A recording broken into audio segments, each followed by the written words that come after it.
এই মুহূর্তে অন্নপূর্ণা ভান্ডার নিয়ে নতুন বিজ্ঞপ্তি বের করলো রাজ্য সরকার। এবং এই নির্দেশ যদি আপনি না মানেন তাহলে সেক্ষেত্রে আপনি কিন্তু অন্নপূর্ণা ভান্ডারে 3,000 টাকা পাবেন না। এবং যদি আপনি এমনটা হয়ে থাকে আপনি পেয়ে গেছেন, 1 মাস পেয়েছেন, পরের মাস থেকে আপনাদের টাকা আটকে যাবে। তো কি নতুন নির্দেশ জারি করা হয়েছে জানাবো। তবে তার পূর্বে আপনারা কি এখনো পর্যন্ত অন্নপূর্ণা ভান্ডারে 3,000 টাকা পেয়েছেন নাকি পাননি, কমেন্ট বক্সে কিন্তু জানাতে ভুলবেন না। দেখুন, রাজ্যে বিজেপি সরকার ক্ষমতায় আসার পর থেকে একের পর এক ইতিবাচক সিদ্ধান্ত নিতে শুরু করেছে। পশ্চিমবঙ্গের মহিলাদের জন্য অন্নপূর্ণা ভান্ডার নিয়ে যথেষ্ট তৎপর তারা। প্রসঙ্গত অফলাইন এবং অনলাইন দুভাবেই অন্নপূর্ণা ভান্ডারের ফর্ম ফিল আপ চলছে। অর্থাৎ সেক্ষেত্রে আপনি অফলাইনেও করতে পারবেন এবং আপনি অনলাইনেও করতে পারবেন, কিন্তু ভুলেও দুটো একসঙ্গে করবেন না। দেখুন, অনেকে বলছে একসঙ্গে করতে, তো এরকম কোনো সরকারি নির্দেশিকা আসেনি যেক্ষেত্রে বলা হয়েছে যে কেউ যদি অনলাইনে আবেদন করে তাহলে তাকে আবার অফলাইনে আবেদন করতে হবে, অথবা কেউ যদি অফলাইনে আবেদন করে তাহলে ওনাকে আবার অনলাইনে আবেদন করতে হবে। এরকম কোনো সরকারি নির্দেশিকা নেই। আপনারা কারোর মুখের কথাতে করে ফালতু ফালতু আপনাদের অ্যাপ্লিকেশনটাকে বাতিল করাবেন না। দেখুন, যদিও বেশিরভাগ মহিলারই অনলাইনকে বেশি গুরুত্ব দিচ্ছেন, কারণ অনলাইনে কাজটা তুলনামূলক কিছুটা সহজ। কয়েকটি ডকুমেন্ট আপলোড করলেই প্রসেস এগিয়ে যাচ্ছে, কিন্তু অফলাইনের ক্ষেত্রে বিষয়টা অনেকটাই আলাদা। একাধিক ডকুমেন্টকে একসঙ্গে করে নির্দিষ্ট অফিসে জমা করতে হচ্ছে। দেখুন, এক্ষেত্রে না জমা নেওয়ার ব্যাপারটাও বিভিন্ন অফিস বিশেষে আলাদা আলাদা হচ্ছে। কেউ কেউ আছে পুরো, কেউ কোনো অফিস আছে যে পুরো নথি নিচ্ছে, অর্থাৎ সম্পূর্ণ নথি নিচ্ছে, যত নথি চেয়েছে সমস্ত নথি নিচ্ছে।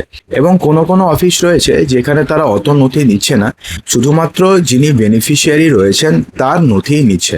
তো এবার না অন্নপূর্ণা ভান্ডারে এই যে একটা সমস্যা হচ্ছে, তো এই নিয়ে এবার একটা নয়া বিজ্ঞপ্তি আনা হয়েছে। তবে এবার অফলাইনে ফর্ম ফিল আপের ক্ষেত্রে নয়া বিজ্ঞপ্তি জারি করা হয়েছে রাজ্যের একটি পুরসভার পক্ষ থেকে। দেখুন, রাজ্যের যেহেতু একটি পুরসভার পক্ষ থেকে জারি করা হয়েছে এই নতুন বিজ্ঞপ্তিটি, তার মানে এটা পুরো রাজ্য জুড়ে এটা অ্যাপ্লিকেবল হবে। কারণ রাজ্যের একটা পুরসভা তো রাজ্যের বাইরে না, রাজ্যের গাইডলাইন্সের এগেনস্টে গিয়ে তো আর তিনি কোনো নোটিফিকেশন বের করতে পারবেন না।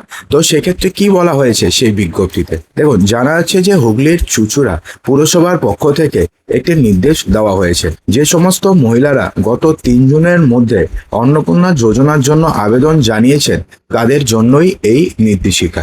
অর্থাৎ যারা 3 জুনের মধ্যে যারা অন্নপূর্ণা ভান্ডারের জন্য আবেদন করেছেন, 3 জুনের মধ্যে, ডেটটা মনে রাখবেন, 3 জুন মধ্যে যারা অন্নপূর্ণা যোজনার জন্য আবেদন জানিয়েছেন তাদের জন্যই মূলত এই নির্দেশিকাটি দেওয়া হয়েছে।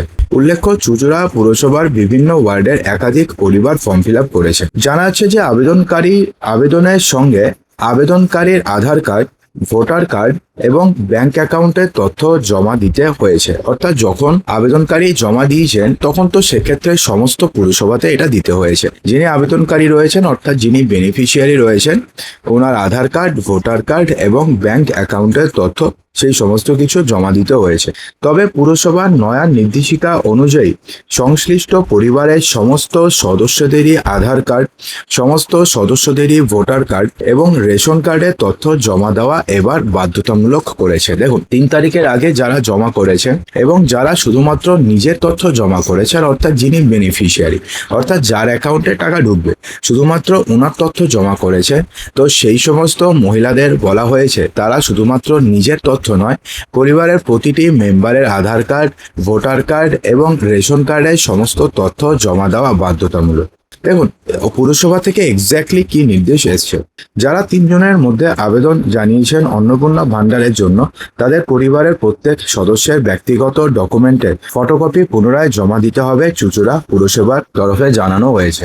পাশাপাশি যারা এই ডকুমেন্টগুলো এখনো পর্যন্ত জমা দেননি তাদেরকে একটি সাদা কাগজে আলাদাভাবে আবেদনপত্র লিখে জমা দিতে হবে। মূলত দেখুন, 3 তারিখের আগে যারা জমা দিয়েছেন তাদের অ্যাকাউন্টে টাকা সবার ঢুকে গেছে। তারা ভাবছেন যে আমার অ্যাকাউন্টে তো টাকা ঢুকে গেছে, এবার আমাকে আর কিছু করতে হবে না। কিন্তু আপনাদের জানিয়ে দিই যে আপনাদের অ্যাকাউন্টে যদি টাকা ঢুকেও যায়, তার সত্ত্বেও আপনাদেরকে অবশ্যই এগুলোকে করতে হবে।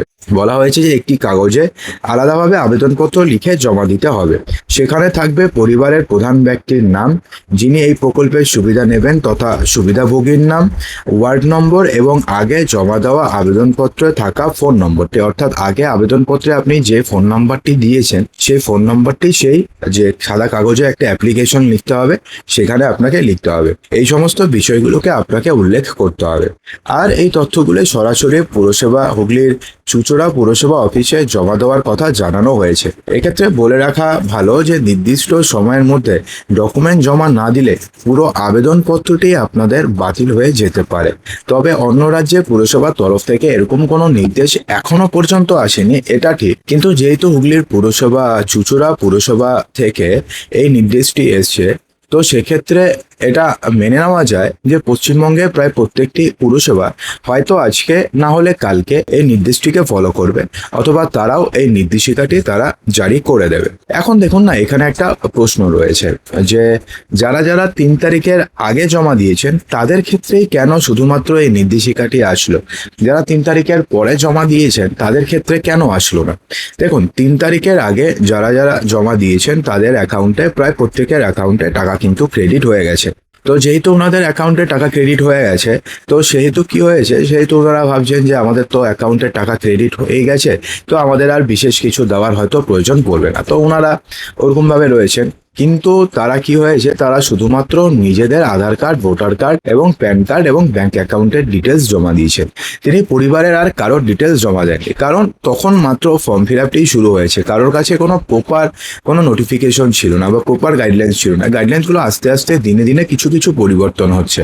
যেমন দেখুন, অনলাইনে ফর্ম ফিল আপে আগে প্রিভিউ বলে কোনো অপশন ছিল না, কিন্তু এখন যখন আপনি অনলাইনে ফর্ম ফিল আপ করতে যাবেন তখন দেখবেন যে প্রিভিউ বলে আপনি একটা অপশন পাবেন। সেই অপশনে ক্লিক করার পরে সমস্ত কিছু দেখার পরে আপনাকে ফাইনাল সাবমিট করতে হবে, ঠিক আছে?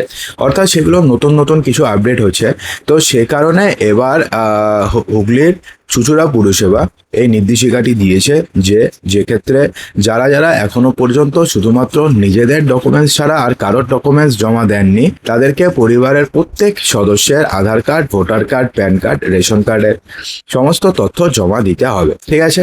আর আরেকটা প্রশ্ন, আরেকটা আপনাদের জানিয়ে দিই ইনফরমেশন এর সঙ্গে, যে 3 তারিখে এক্স্যাক্টলি 3 তারিখে যারা যারা অনলাইনে আবেদন করেছেন তাদেরকে পুনরায় অনলাইনে আবেদন করার কথা কিন্তু জানানো হয়েছে। অর্থাৎ 3 জুনে আপনাদের মধ্যে যারা যারা আবেদন করেছেন অন্নপূর্ণা ভান্ডারের জন্য অথবা অন্নপূর্ণা যোজনার জন্য, তাদেরকে পুনরায় অন্নপূর্ণা যোজনার জন্য আরেকবার আবেদন করতে হবে। এছাড়া আর কারোর আবেদন করার কোনো প্রয়োজন নেই। তো বন্ধুরা, আশা করবো যে ভিডিওটিতে আপনাদের সমস্ত কিছুই সঠিকভাবে বোঝাতে পেরেছি। যদি ভালো লেগে থাকে তো লাইক করবেন, বন্ধুদের মাঝে প্রচুর শেয়ার করবেন এবং চ্যানেলটিকে সাবস্ক্রাইব অবশ্যই করবেন।